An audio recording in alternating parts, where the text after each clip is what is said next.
How to fix wireless disabled problem in your Windows. Hello everyone, this is Sabrina here to help you today. So without any further ado, let's get right into the video.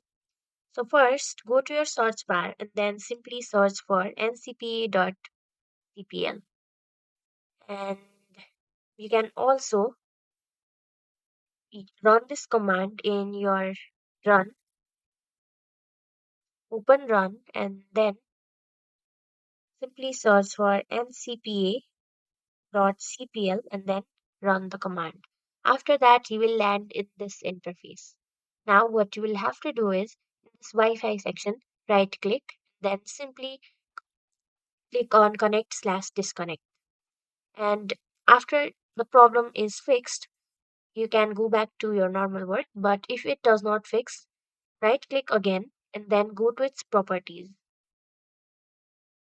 And now simply tap on configure, and if there is any problem shown, we'll also get an option to fix it. After that, go to power management and uncheck this allow the computer to turn off this device to save power button here and then select OK.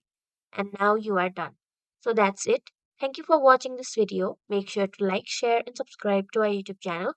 If you got any questions, comment them down and I'll catch you in the next one.